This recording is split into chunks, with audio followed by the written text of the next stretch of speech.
TV पे fake news फैलाने के बाद सोशल मीडिया पे भी गोदी मीडिया की फेक न्यूज धड़ल्ले से फैलती चली जा रही है। बचने के लिए क्या करना है, हमारे जैसे चैनल्स को सब्सक्राइब करना है, बेल आइकन दबाना है। डिसीजन आपके हाथ में, फेक न्यूज को बचने से रोकना है या फिर और बढ़ावा देना। मोदी जी रिसेंटली गए थे लाओस, जो कि एक छोटी सी कंट्री है, लेकिन इस छोटी सी कंट्री का पीएम भी मोदी जी को एयरपोर्ट पर रिसीव करने नहीं पहुंचा। अरे पीएम रिसीव करने नहीं पहुंचा तो क्या हो गया, मोदी जी के अपने भक्त तो हैं, इनका गोदी मीडिया तो है, इंटरनेशनल डंका का फालतू यहाँ पर डंका तो पीट ही देंगे। अब जैसे मैंने बताया, मोदी जी लाओस गए थे। क्यों गए थे? मोदी जी गए थे ASEAN इंडिया समिट अटेंड करने के लिए। 2 दिन के लिए वहां पर थे मोदी जी, बहुत सारी वहां पर बातें करी। लेकिन सबसे पहले आपको एक फोटो दिखाना चाहता हूं। ASEAN इंडिया समिट में सारे लीडर्स अलग अलग कंट्रीज के यहां पर खड़े हुए हैं।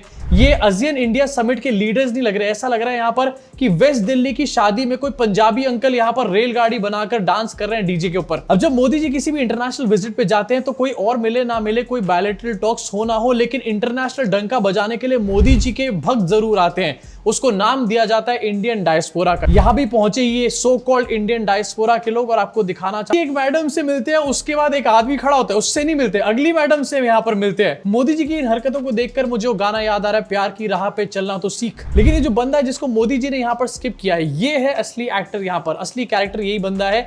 ये यहां पर रोने का काम कर रहा था, रोने की एक्टिंग कर रहा था मोदी जी को देख करके। मतलब हमने बहुत बार देखा है कि मोदी जी जाते हैं। रिसेंटली हमने देखा था, अमेरिका गए थे और वहां पर एक आंटी दिखी थी कि मोदी जी दिख गए, भगवान दिख गया, मैं मोदी जी को छूना चाहती हूँ, बोस्टन से आई हूँ। उनके बाद अगर किसी ने तगड़ी एक्टिंग करी है तो इसी मूंगफली छाप अंकल ने करी है। इसी साथ एक और वीडियो आपको दिखाना चाहता हूँ, लाओस में किस तरीके से हिंदुत्व का परचम लहरा रहा है। लाओस में जाकर के मोदी जी अपने भाड़े के लोगों से गायत्री मंत्र पढ़वा रहे हैं और पता नहीं यहां पर कौन सा फालतू नैरेटिव सेट कर रहे हैं। जरा इसको भी सुनो। पूछना चाहता हूं, लाओस तक आप पहुंच गए हो, मणिपुर कब जाओगे आखिरकार? और ये जो गायत्री मंत्र यहां पर पढ़वाया जा रहा है, मुझे समझ नहीं आ रहा कौन सा पॉइंट प्रूव करने की यहां पर कोशिशें चल रही है। मोदी जी और इनकी टीम यहां पर एक इवेंट करना चाहते हैं और ये दिखाना चाहते हैं कि देखो भैया, किस तरीके से लाओस में भी हिंदुत्व जो है अलग अलग जगहों पर फैला हुआ है, हिंदुत्व की कैसी ग्रिप है लाओस में। इसी के साथ एक बिहू डांस परफॉर्मेंस भी यहां पर दिखाया गया इस पूरे इवेंट में। लेकिन मुझे समझ नहीं आता, जब भी कोई डांस परफॉर्मेंस होता है, मोदी जी डांसर्स के बीच में क्यों घुस जाते हैं? अरे डांस करना है क्या मोदी जी आपको?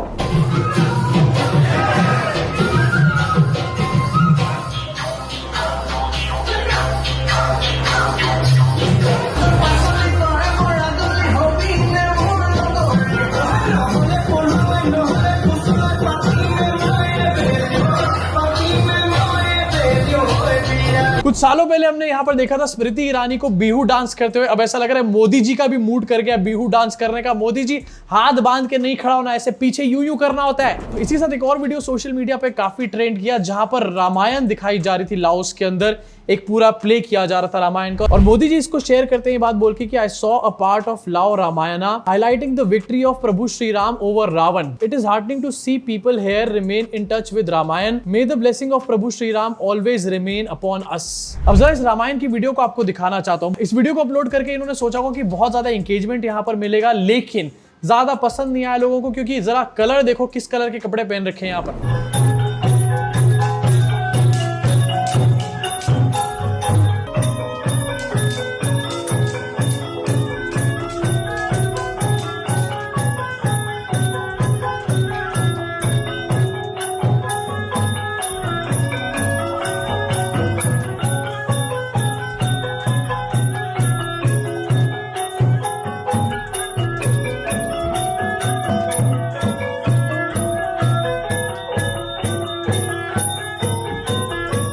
मोदी जी ने लाओ की इस रामायण का इस क्लिप को तो शेयर कर दिया यहां पर, लेकिन हरे रंग के जो कपड़े पहने हुए लोगों ने यहां पर उसको कैसे चेंज करते हैं। मोदी जी बेचारे यहां पर कितनी एडिटिंग कर लेते। मोदी जी, अगर आपको यहां पर एडिटिंग करनी होती है तो आप एक बंदे को कांटेक्ट कर सकते हैं। नहीं, मेरे एडिटर की यहां पर बात नहीं कर रहा हूं, अश्विनी वैष्णव को आप कांटेक्ट करो, वो सबसे अच्छी एडिटिंग करते हैं। इसी के साथ एक फोटो आपको दिखाना चाहता हूं। आपकी स्क्रीन के ऊपर ही बताया गया कि बुद्धिस्ट मॉन्क्स से मोदी जी ने मुलाकात करी एंड यहां दिखाया जा रहा है मोदी जी कोई पूजा अर्चना कर रहे हैं बुद्धिस्ट मॉन्क के साथ बैठ करके। लेकिन पीछे आपको दिखाना चाहूंगा, राइट साइड में सबसे ऊपर एक लाइट लगी हुई है, जो कि एक प्रोफेशनल लाइट है जिससे वीडियो शूट किया जाता है। अब मुझे समझ नहीं आती, प्रोफेशनल लाइट और प्रोफेशनल कैमरे लगाकर कौन सी पूजा करते हैं मोदी जी। हर बार का यही सेट रिकॉर्ड है, मोदी जी पूजा करो लेकिन कैमरा लगाने की जरूरत नहीं होती है। इसी साथ आपको दिखाना चाहता हूं अलग अलग तरीके की वीडियोस सामने। अब वैसे तो हम हर बार मोदी जी को देखते हैं कि वो कुर्ता पजामा पहन करके घूमते हैं या फिर एक उसके ऊपर जैकेट डाल करके रखते हैं, लेकिन यहाँ पर मोदी जी के कुछ नए टाइप के कपड़े नजर आए हैं।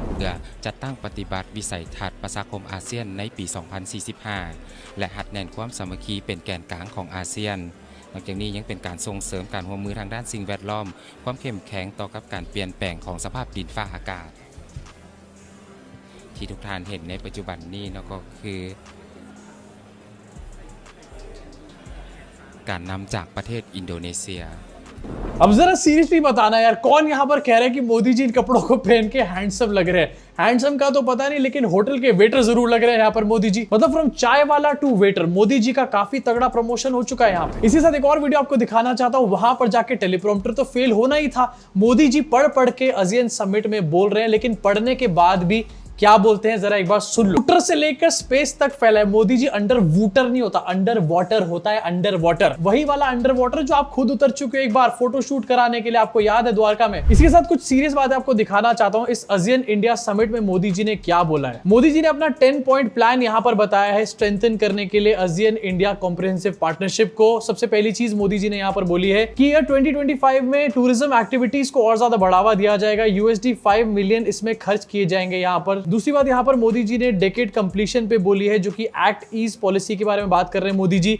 इसका सेलिब्रेशन किया जाएगा, इसके बारे में मोदी जी ने बात बोली है। तीसरे पॉइंट पर यहां पर एक ASEAN India women scientist conclave organise करने की बात करी गई है। इसी के साथ नालंदा यूनिवर्सिटी में स्कॉलरशिप को डबल करने की बात करी गई है। ट्रेड को बढ़ाने की बात करी गई है। डिजास्टर रेजिलियंस को एनहांस करने की बात करी गई है। हेल्थ रेजिलियंस की बात करी गई है। साइबर पॉलिसी को स्ट्रेंथन करने की, साइबर रेजिलियंस की बात करी गई है। वर्कशॉप ऑन ग्रीन हाइड्रोजन की बात करी गई है। और एंड में क्लाइमेट रेजिलियंस की भी यहाँ पर बात करी गई है। इस सबसे आपकी जिंदगी में क्या फर्क पड़ता है? ठीक उतना ही फर्क जितना हरियाणा की जनता को बीजेपी के जीतने के बाद पड़ता है। अब जहां पर लाओस मोदी जी होकर वापस इस टाइम पर आ रहे हैं और हमारे देश की मीडिया उनका डंका भी पूरा बजा रही होगी। अब देखने वाली बात यह है कि नड्डा जी लेने पहुंचेंगे या नहीं, लेकिन उसके पीछे से एक खड्डा पूरा खुद चुका है। मोदी जी का डंका सच में इंटरनेशनल वाला बच चुका है। आपकी स्क्रीन पे दिखाना चाहता हूं, ग्लोबल हंगर इंडेक्स 2024 की रिपोर्ट सामने आ चुकी है। 127 कंट्रीज में से इंडिया की रैंक 105th है। यस, ये काफी सीरियस मैटर है अपने आप में। लेकिन फिर से इस रिपोर्ट को कह दिया जाएगा कि ये इंडिया को बदनाम करने की साजिशें चल रही हैं बहुत बड़ी। फिर से आपको दिखाना चाहता हूं कि स्क्रीन के ऊपर यहाँ पर इंडिया की जो पोजीशन है उसको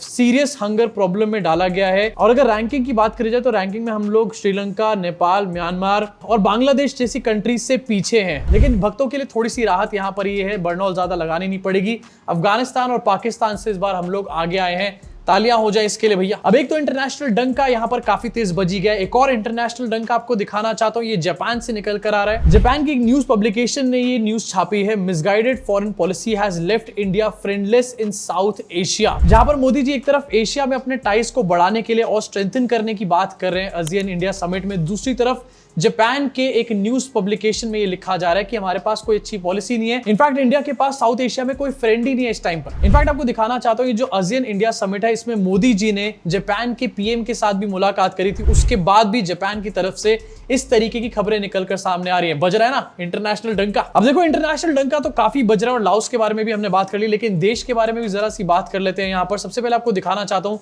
मोदी जी के पीछे से काफी टर्न ऑफ इवेंट्स यहाँ पर चल रहे हैं। सबसे पहले चंद्रबाबू नायडू का एक स्टेटमेंट आया है, जहां पर एक इंटरव्यू में चंद्रबाबू नायडू ने बोला है कि कास्ट सेंसस की इस टाइम पर बहुत ज्यादा जरूरत है इकोनॉमिक डिस्पैरिटीज को कम करने के लिए। कास्ट सेंसस वो भूत है जिससे मोदी जी कोसों दूर भागते हैं, काफी ज्यादा डरते हैं, नहीं करवाना चाहते कास्ट सेंसस। लेकिन एक तरफ हमने देखा था कि नीतीश सरकार ने कास्ट सेंसस कराया था, लास्ट ईयर की ये बात है। एंड अब चंद्रबाबू नायडू, ये दोनों ही एनडीए सरकार के बहुत बड़े अलाइज है और दोनों इस टाइम कास्ट सेंसस की बात कर रहे हैं। हरियाणा जीतने के बाद मोदी जी को लग रहा था कि उनकी राहें आसान हो जाएगी, लेकिन यहां तो कुछ अलग ही कहानी देखने को मिल रही है। एनडीए के अलाइज जो है मोदी जी के नाक में दम कर रहे हैं यहाँ पर बैठे हुए। इनफैक्ट आपको इसके अलावा एक और वीडियो दिखाना चाहता हूं, अखिलेश यादव नीतीश कुमार को वापस इंडिया अलायंस में आने को बोल रहे हैं। एंड मुझे यहाँ पर कुछ ना कुछ बू आ रही है, कहीं मोदी जी के लाओस के दौरे के टाइम पर यहाँ पर भाजी पाउस तो नहीं बन गया। यादव इस टाइम पर काफी ट्रेंड कर रहे हैं सोशल मीडिया के ऊपर, बहुत सारे सवाल उठ रहे थे इंडिया अलायंस के ऊपर हरियाणा के रिजल्ट्स के बाद, लेकिन अखिलेश यादव ने एक स्टेटमेंट दिया है एंड स्टेटमेंट से काफी ज्यादा स्ट्रेंथ वापस इंडिया अलायंस को मिल चुकी है। आपको सुनवाना चाहता हूं, अखिलेश यादव कह रहे हैं कि इंडिया अलायंस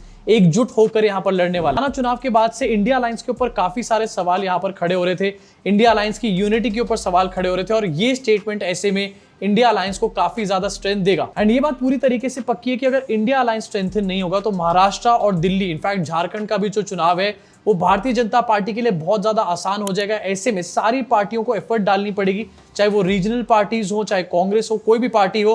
अगर बीजेपी को रोकना है तो इन लोगों को इस टाइम पर ही सबसे ज्यादा एफर्ट डालना पड़ेगा। इसी साथ जाते जाते एक और मजेदार वीडियो आपको दिखाना चाहता हूं, सोशल मीडिया पे काफी ट्रेंड भी कर रहा है। कल रतन टाटा जी का फ्यूनरल था और सब जगह पे ट्रेंड भी कर रहा था। गोदी मीडिया इसको लेकर के काफी भारी कवरेज कर रही थी, लेकिन उसके बीच में गोदी मीडिया वाले लोगों ने मोटा भाई के साथ ही खेल कर दिया। यहां पर आपको दिखाना चाहता हूं आपकी स्क्रीन के ऊपर, ये कवरेज यहां पर करी जा रही है और यहां पर लिखा गया शाम 4 बजे होगा अमित शाह का अंतिम संस्कार। अबे अमित शाह का अंतिम संस्कार कहां से हो गया ये? मतलब कवरेज करो और इतनी कवरेज करो कि उसमें तुम्हें समझ ही ना आए कि आखिरकार तुम्हारे को स्क्रीन के ऊपर लिखना क्या है। एक अलग ही व्यक्तित्व था उनका और यही वजह है कि देखिए न सिर्फ देश बल्कि दुनिया से उनके लिए श्रद्धांजलि। अबे गोदी मीडिया के लोगों नीचे तो देखो क्या लिख रहे हो आखिरकार। अब आपका इसके ऊपर क्या रिएक्शन है मुझे बताना जरूर। इसके अलावा लाओस का जो मोदी जी का दौरा था उसके बारे में आपका क्या रिएक्शन है नीचे कमेंट सेक्शन में अपनी भड़ास को पूरी तरीके से निकालना। मैं आपसे मुलाकात करूंगा इस चैनल के अगले वीडियो में।